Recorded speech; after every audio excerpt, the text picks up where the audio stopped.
quienes creen y hacen obras pías, su Señor les guiará en recompensa de su fe.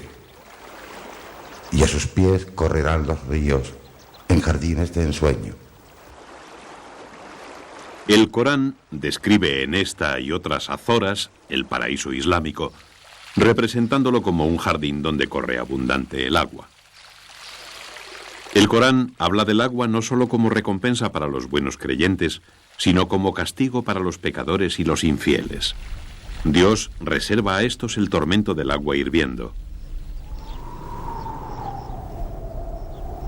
El hecho de que el Islam presente al agua al mismo tiempo como premio y castigo indica la importancia que tiene para la religión coránica.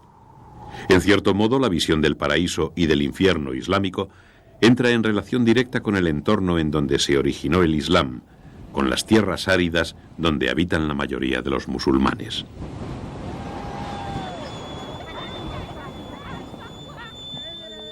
Arabia, la tierra donde nació el Islam, es un lugar donde el agua ha sido siempre un recurso escaso y difícil de obtener. Quizás eso explica la gran importancia que la sociedad musulmana ha concedido a este recurso y a la legislación relacionada con su uso.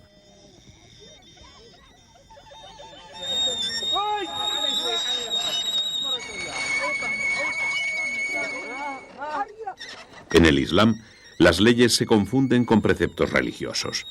Mahoma recomendó la creación de fuentes y pozos públicos a quienes quisieran hacer obras de beneficencia. También varios hadices o tradiciones atribuidos al profeta y a sus compañeros amenazan con un riguroso castigo de Alá a quien niegue su sobrante de agua a toda persona o animal que tenga necesidad de beber.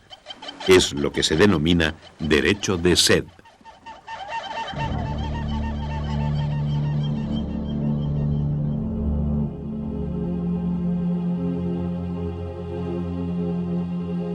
Para el Islam, convertir una tierra estéril en fértil tiene un sentido religioso además de práctico. La religión musulmana promueve este tipo de iniciativas al establecer que cualquier persona capaz de vivificar una tierra muerta puede quedársela en propiedad. Malik, iniciador de la escuela jurídica mayoritaria en Al-Ándalus, estableció varias formas de vivificar la tierra, como la creación de fuentes, excavación de pozos, plantación de árboles, construcción de edificaciones y labranza de la tierra.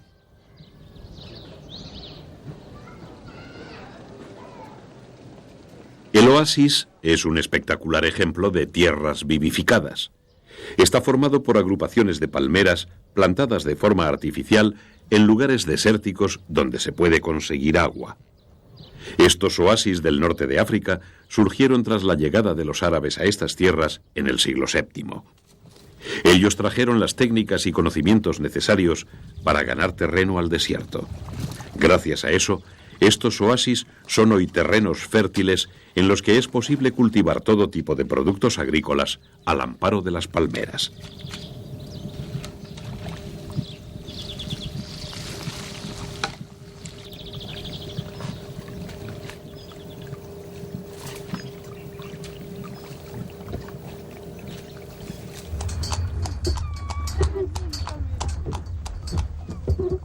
Tan acogedoras son estas sombras que uno se olvida de que afuera está el desierto abrasador. Para quienes viven en ellos, los oasis son algo más que una zona de asentamiento que proporciona alimentos. Se convierten también en un lugar para la contemplación y el esparcimiento, un auténtico jardín.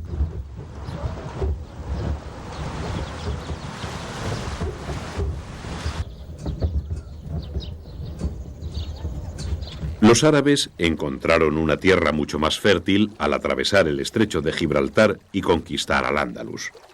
Este parecía el lugar ideal para recrear sus jardines, evocando el paraíso prometido por Alá a los fieles musulmanes.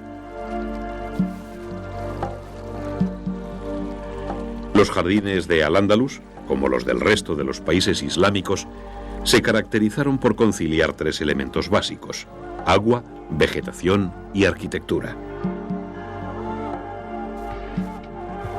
Estamos en el patio de la acequia del Generalife, un claro ejemplo de jardín de crucero o raud, donde el factor arquitectónico resulta dominante. Aquí el agua y la vegetación se ponen al servicio de la arquitectura, en este caso el palacete del Generalife. La estructura del edificio dota de gran simbolismo a este jardín. De factura rectangular, posee 2 ejes de simetría que se cruzan en el centro. Estos ejes están ocupados por corrientes de agua y simbolizan los ríos del paraíso. El sultán Ismail I escogió este lugar para crear un área de recreo. Lo emplazó en un altozano, un privilegiado mirador desde el que se domina el Valle del Darro, que se abre hacia la Vega, la colina del Albaicín y, por supuesto, la Alhambra.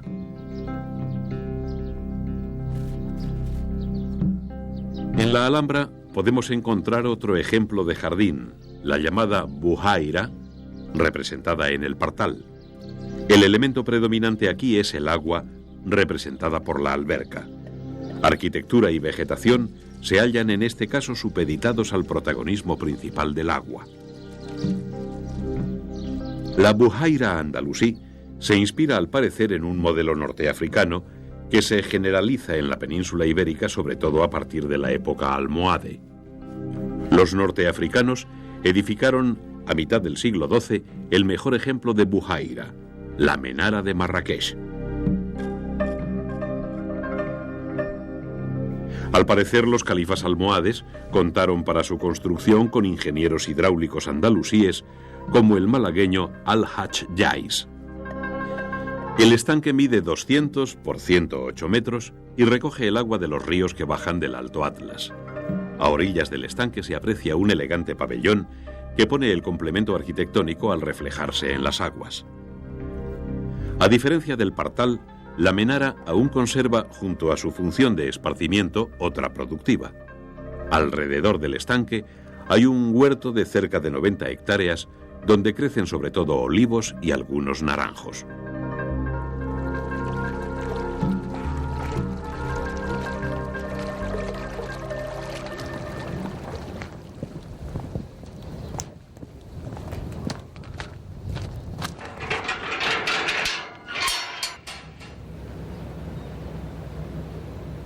Hemos vuelto a Granada para conocer otro tipo de jardín andalusí. En las huertas que rodean al Generalife encontramos un claro ejemplo de bustán o huerto jardín. Aquí el elemento vegetal es predominante.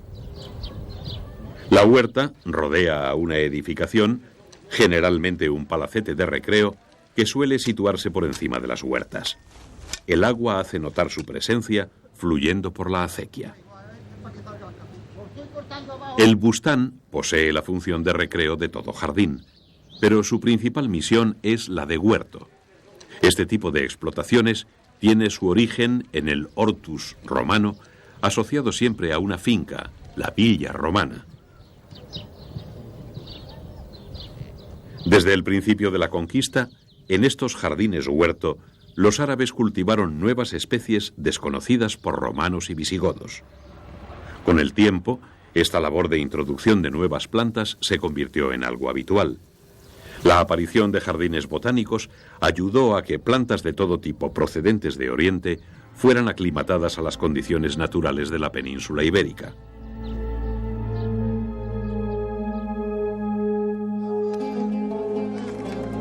La llegada a Al-Ándalus de plantas desconocidas enriqueció enormemente y dio gran diversidad a la agricultura peninsular. Lo mismo ocurriría más tarde en el resto del continente europeo. En el Tratado de Agricultura de Ibn al-Awan se citan más de 400 especies vegetales diferentes cultivadas en Al-Ándalus. En el siglo I no había más de 150 si hacemos caso a los datos del romano Columela. Esta diferencia da idea del gran número de plantas introducidas en época andalusí. Más tarde, tras la desaparición de Al-Ándalus, dejaron de cultivarse muchas de estas plantas que con el tiempo pasaron a ser consideradas malas hierbas. En el siglo XVI, Alonso de Herrera cita ya solo 120 especies agrícolas, es decir, 280 menos que en época andalusí. Y eso que por entonces ya se habían introducido numerosas plantas de América desconocidas en Al-Ándalus, como la patata o el tomate.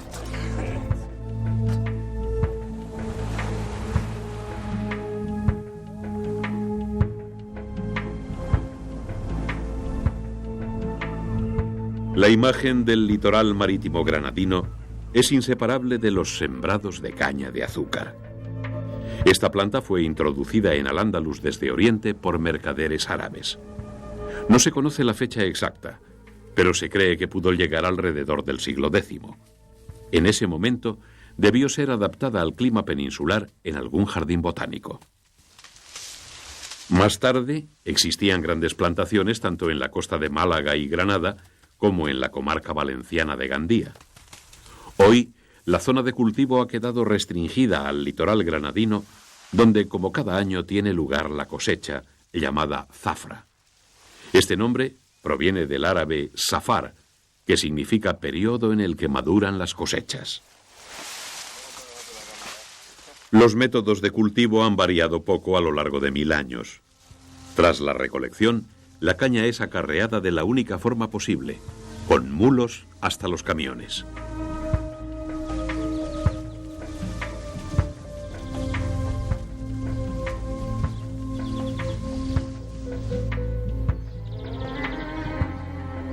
En la factoría es elaborada el azúcar. Aunque utilizando maquinaria moderna y más efectiva, el sistema es prácticamente el mismo desde época árabe. En primer lugar, se realiza la extracción del jugo de caña mediante presión. Tras este primer paso, debe procederse a la evaporación de ese jugo hasta lograr que cristalice la sacarosa o azúcar.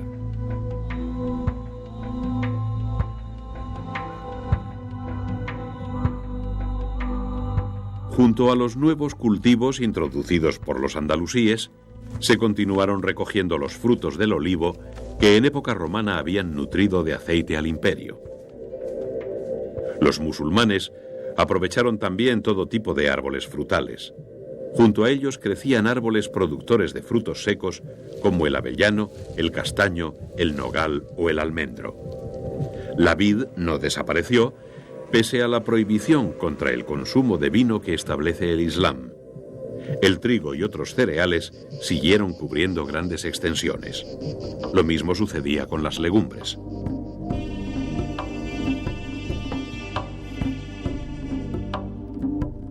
El interés de los pueblos islámicos por la agricultura iba a provocar la aparición de numerosos estudios científicos dedicados a las plantas, lo mismo para comprender sus propiedades curativas como para mejorar el rendimiento de las explotaciones agrícolas.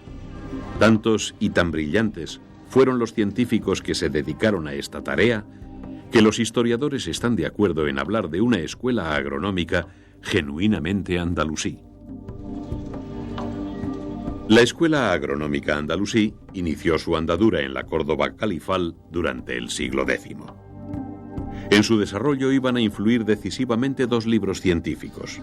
El primero fue La materia médica de Dioscórides, llegada a Al-Ándalus desde Bizancio. El segundo fue El calendario de Córdoba, obra del andalusí Ari Ben Said. Estos y otros estudios posteriores convirtieron la agronomía en una ciencia global. Aunaba conocimientos de varias disciplinas, desde la farmacopea y la medicina hasta la astronomía, sin olvidar las matemáticas, la física, la botánica y también la ingeniería. Una de las principales preocupaciones de estos científicos fue desarrollar técnicas de canalización, almacenamiento, distribución y obtención de agua. El pozo puede considerarse el sistema más sencillo para obtener agua subterránea cuando ésta escasea o simplemente no existe en la superficie. En el Museo Provincial de Córdoba hay una importante colección de brocales o bocas de pozo. Los andalusíes explotaron esta posibilidad al máximo. Los pozos son el sistema más primitivo para aprovechar acuíferos subterráneos. Lo más sencillo es elevar el agua a mano mediante cubos o pellejos de piel, con lo que la tarea es muy laboriosa. Pero aunque se puede contar con la fuerza de animales, el escaso rendimiento de este sistema obliga a buscar métodos más eficaces.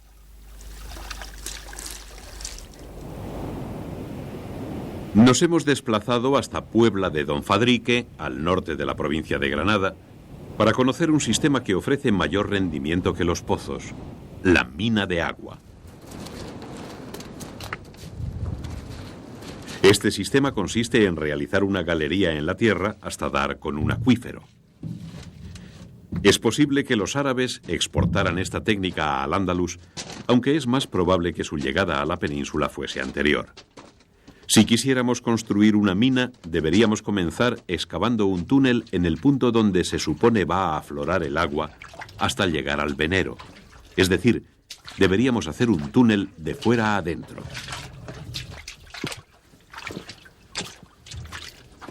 Aquí está el tesoro.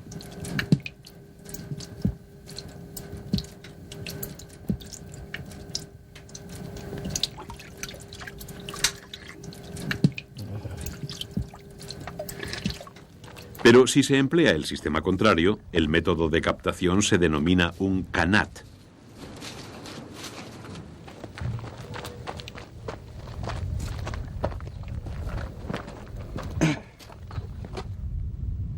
En el canat, el túnel se construye desde el lugar donde está el acuífero, llamado Pozo Madre, hacia el exterior.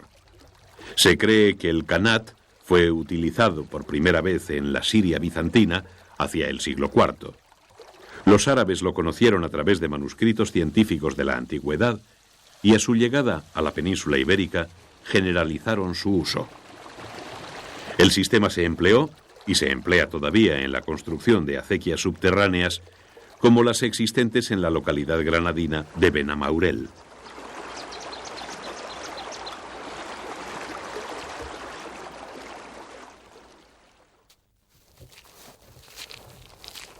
Para la construcción de pozos o minas, los andalusíes acudían al muqanni. Era una especie de ingeniero que averiguaba si había aguas subterráneas solo con estudiar la superficie.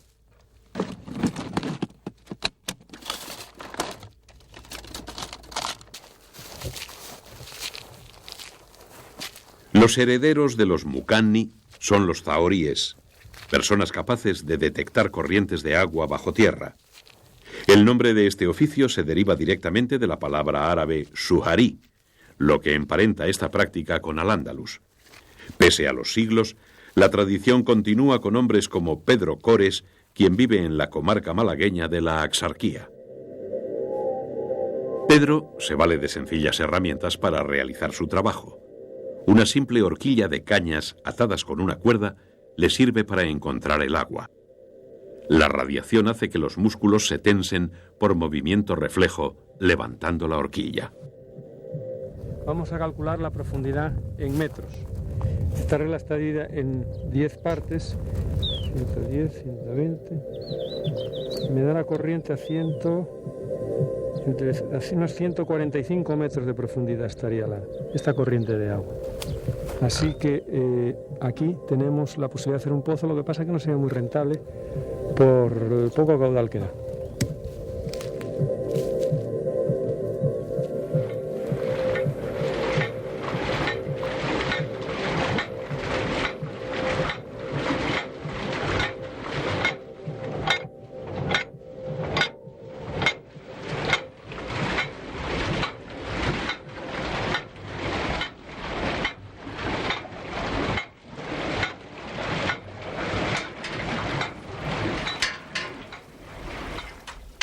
La palabra noria se deriva directamente del árabe naura. Define todo tipo de aparatos con ruedas destinados a la elevación de agua. Al parecer, este término alude al chirrido que produce la rueda al girar. La noria más sencilla es la de sangre, es decir, aquella que utiliza la fuerza de los animales para mover la rueda y elevar el agua desde un pozo. En Marruecos aún se pueden encontrar norias de sangre similares a las de época andalusí. Esta máquina consta de una rueda vertical de madera con arcaduces o recipientes para recoger agua y luego verterla. La rueda es movida por una serie de engranajes gracias a la fuerza de una caballería.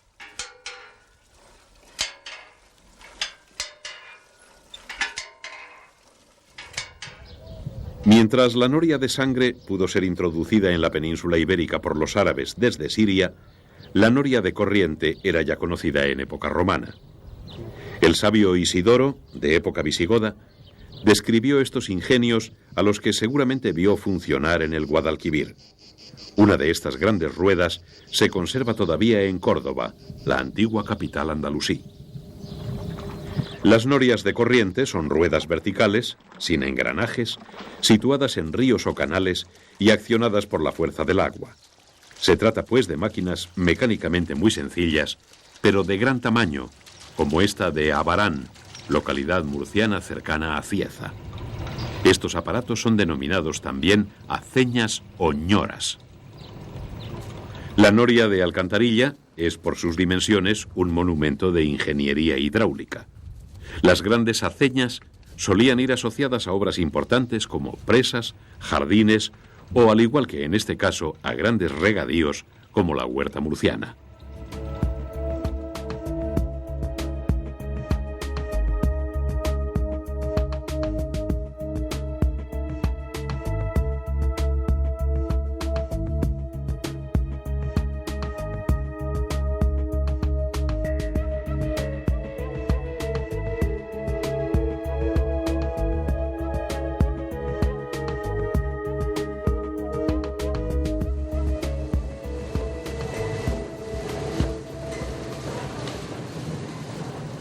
El Museo Hidráulico de Murcia es una institución creada para dar a conocer los distintos mecanismos que son movidos por la fuerza del agua. Junto a restos de viejas norias y molinos centenarios, se pueden contemplar interesantes maquetas de ingenios hidráulicos de época andalusí. Estas máquinas no solo se empleaban para tareas agrícolas, también cumplían funciones industriales. El batán, para tundir tejidos, era una de ellas. Esta maqueta que vemos es una reproducción de un batán medieval. La palabra con que se le denomina parece provenir del término árabe batana, que significa golpear.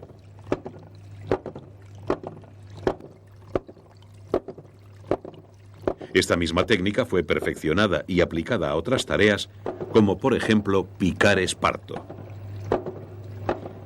La máquina hidráulica de uso industrial por excelencia es el molino. En esta maqueta se aprecia un molino flotante similar a los que en época andalusí aprovechaban la fuerza de la corriente del río mediante una rueda vertical. Se sabe de la existencia de molinos que flotaban sobre barcazas en el río Guadalquivir ya por el siglo X. Pero el sistema que se ha utilizado más habitualmente es el molino de rodezno. El rodezno es una rueda vertical sumergida en el agua. La corriente hidráulica llega hasta ella desde cierta altura y al moverla hace que gire un eje o árbol, el cual a su vez hace funcionar las piedras que muelen el cereal.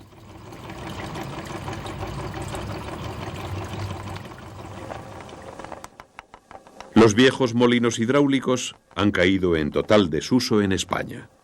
Superados por nuevas maquinarias, el viejo molino de agua sobrevive a duras penas en algunas zonas de Marruecos.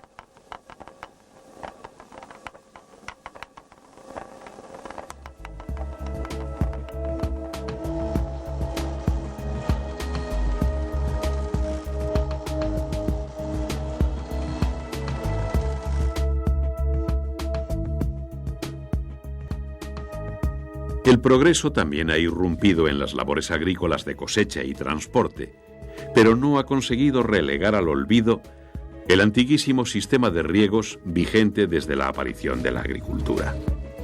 Los trazados de las acequias que regaban los campos de Al-Ándalus siguen siendo los mismos en la actualidad.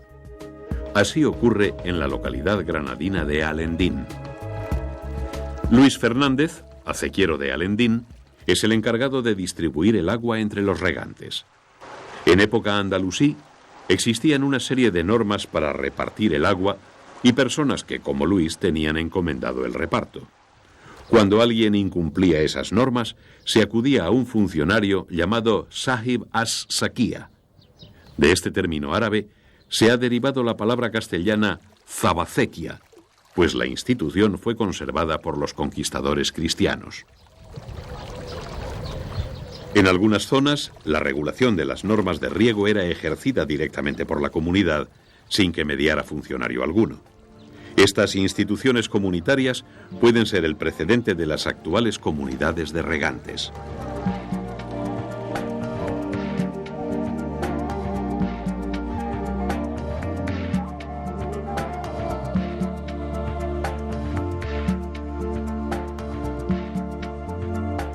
En tiempos de Al-Ándalus, el reparto hidráulico se realizaba según dos criterios.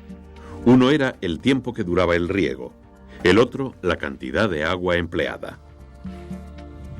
Para regular la duración del riego se empleaba un sistema de turnos con periodos de tiempo limitado. Las medidas utilizadas por los hispano-musulmanes fueron introducidas por los árabes llegados del Yemen.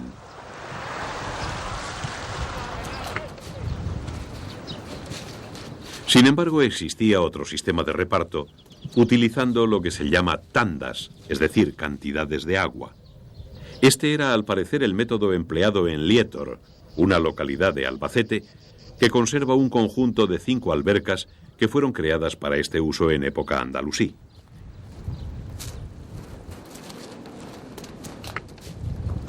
Diego Moreno era el guarda de la huerta de Lietor hasta su jubilación. Nadie como él conoce estos parajes.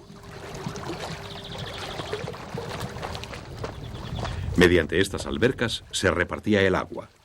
Para fijar las diferentes medidas se utilizaba un bastón con muescas. También se podían pintar marcas en las paredes de la alberca. Estas gradaciones variaban según la estación del año.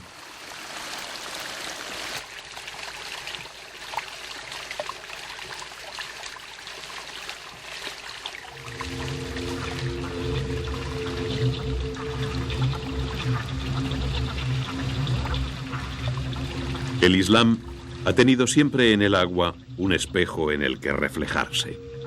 La ha convertido en símbolo de pureza. La ha venerado porque es una civilización surgida allí donde escaseaba, en el desierto. Ha saciado su sed, regado sus cultivos o movido sus máquinas. La ha considerado una presencia indispensable y convertido en inspiración para sus realizaciones artísticas. En suma, el agua ocupa un lugar esencial dentro de la civilización musulmana.